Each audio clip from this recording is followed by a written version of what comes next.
இந்த காளான் குழம்பு வந்து தோசைக்கு, இட்லிக்கு, சப்பாத்திக்கு, நானுக்கு எல்லாமே ரொம்பவே அருமையாக இருக்கும். இது ரொம்பவே டேஸ்ட்டாக இருக்கும். இப்போ நம்ம வீட்டில் யாராவது வந்தாங்க அப்படின்னா, உங்கள் வீட்டில் என்ன கறி குழம்பா அப்படின்னு சொல்லி கேட்பாங்க. அந்த அளவு வாசமாகவும் இருக்கும், டேஸ்ட்டாகவும் இருக்கும். இப்போ நமக்கு டேஸ்டான மஷ்ரூம் குழம்பு வந்து ரெடி ஆயாச்சு. ஹாய் ஃப்ரெண்ட்ஸ், அனைவருக்கும் வணக்கம்.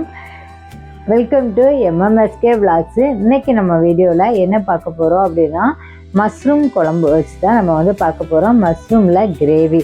இந்த கிரேவியை வந்து நம்ம சப்பாத்திக்கு, இட்லிக்கு, தோசைக்கு, இடியாப்பத்துக்கு, நானுக்கு எல்லாத்துக்குமே வந்து ஒரு அருமையான ஒரு டேஸ்டானது.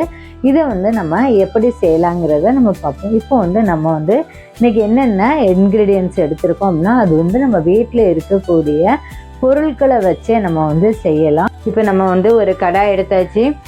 அந்த கடாயில் வந்து ஒரு ஸ்பூன் வந்து ஆயில் விட்டுக்கலாம். தேங்காய் எண்ணெய் விட்டோம்னா ரொம்ப வாசமாகவே இருக்கும். ஆயில் வந்து சூடானதுமே நான் வந்து ஒரு 20 கிராம் வந்து சின்ன வெங்காயம் வந்து சின்னதாக தோல் உரித்து வச்சுருக்கிறேன். அதை வந்து இது கூட சேர்த்துக்கலாம்.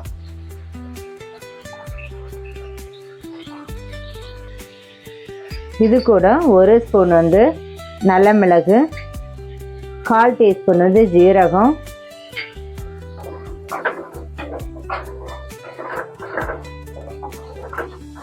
ஒரு பெரிய சைஸு தக்காளி கட் பண்ணி வச்சுருக்கிறேன், இதுவும் சேர்த்துக்கலாம். இது நல்லா கொஞ்சம் வதங்கணும்.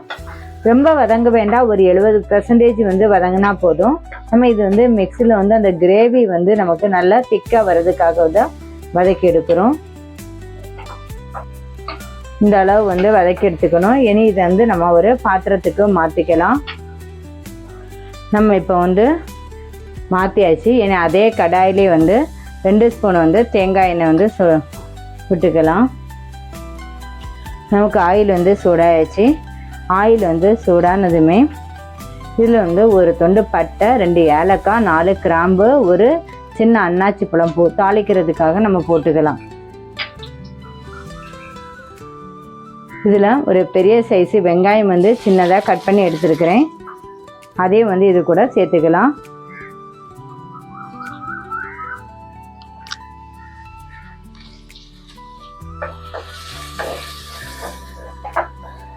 வெங்காயம் நல்லா வதங்கணும். வெங்காயம் வந்து இந்த அளவு வதங்கினதுமே நம்ம வந்து கட் பண்ணி வச்சுட்டு ஒரு மீடியம் சைஸு தக்காளி, அதையும் வந்து இது கூட சேர்த்துக்கலாம். இப்போ நம்ம வந்து இது சீக்கிரமாக வந்து வதங்குறதுக்காக வந்து கொஞ்சம் ஒரு ஸ்பூன் வந்து உப்பு வந்து சேர்த்துக்கலாம். அது கூடவே வந்து ஒரு 1/4 டீஸ்பூன் வந்து மஞ்சள் தூளும் சேர்த்துக்கலாம். இப்போ இந்த ரெண்டும் வந்து போடும்போது நமக்கு வந்து சீக்கிரமாக வந்து இந்த வெங்காயம் தக்காளி நல்லா வதங்கி வந்துடும்.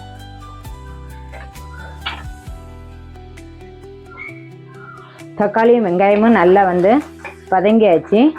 இந்த ஸ்டேஜில் வந்து நம்ம 2 பச்சை மிளகாய் வந்து இந்த வந்து கட் பண்ணி வச்சு சேர்த்துக்கலாம்.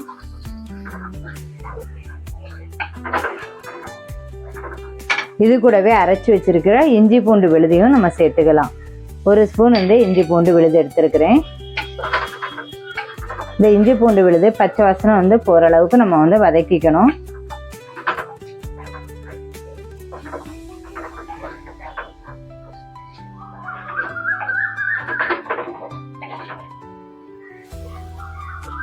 நமக்கு இப்போ வந்து பச்சை வாசனை வந்து போயாச்சு.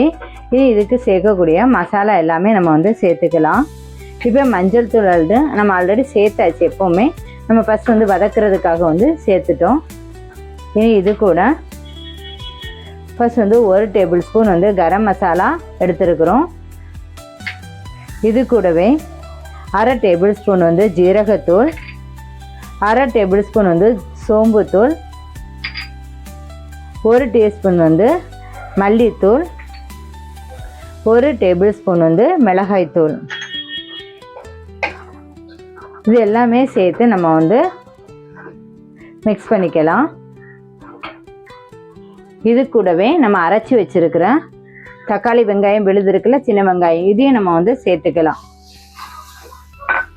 சேர்த்ததுக்கு அப்புறம் வந்து அந்த மிக்ஸி ஜாரை வந்து நம்ம வந்து கொஞ்சம் கழுவி தண்ணி வச்சிருக்கிறோம், அந்த தண்ணி வந்து இது கூட சேர்த்துக்கலாம்.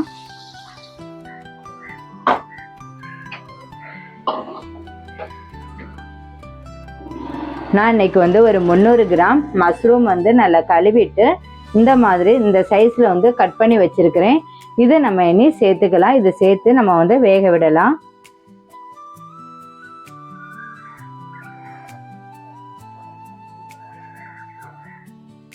இது வெந்ததுக்கு அப்புறம் வந்து நமக்கு தண்ணி எவ்வளோ வேணுமோ அதுக்கேற்ற மாதிரி நம்ம இதுக்கு சேர்த்துக்கலாம்.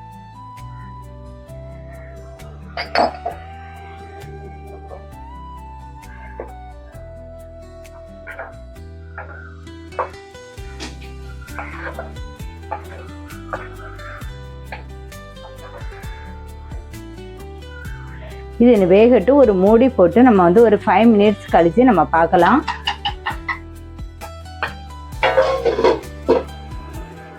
என்ன குழம்பு ரெடி ஆயிடுச்சான்னு பார்த்துடலாம்.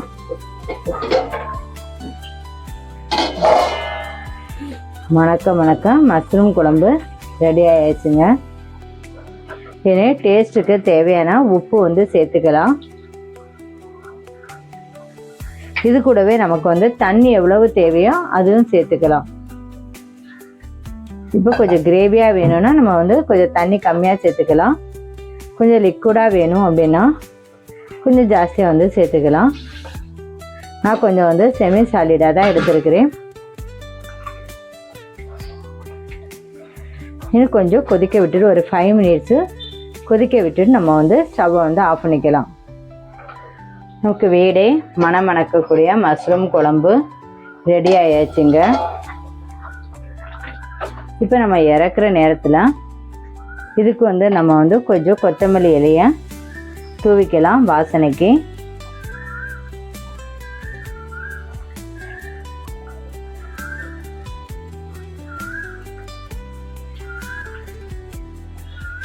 இந்த மஷ்ரூம் குழம்பு வந்து நம்ம தோசைக்கு, இட்லிக்கு, சப்பாத்திக்கு, இடியாப்பத்துக்கு, நானுக்கு இதுக்கெல்லாம் வந்து எடுத்துக்கலாம். ரொம்பவே வந்து டேஸ்டாக இருக்கும், அருமையாக இருக்கும். இது நான் இன்னைக்கு வந்து இதை சப்பாத்திக்கு சைடிஷாக தான் வந்து செஞ்சுருக்கிறேன். எப்படி டேஸ்ட்டாக இருக்குன்னு நம்ம சாப்பிட்டு பார்த்துடலாம்.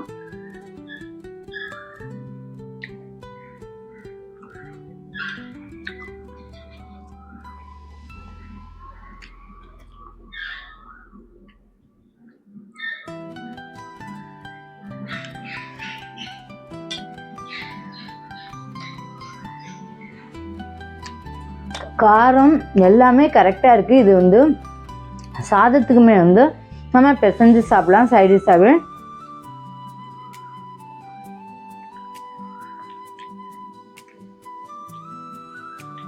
ரொம்பவே வந்து இந்த வீடியோ உங்களுக்கு பிடிச்சிருக்கும் பாய் நினைக்கிறேன். பிடிச்சிருந்தா லைக் பண்ணுங்க, ஷேர் பண்ணுங்க, சப்ஸ்கிரைப் பண்ணுங்க, பக்கத்தில் இருக்க பெல் ஐக்கானை கிளிக் பண்ணுங்க. நம்ம இன்னொரு நல்ல ரெசிபியோட நம்ம மீட். நாவல் சுவை மலர்.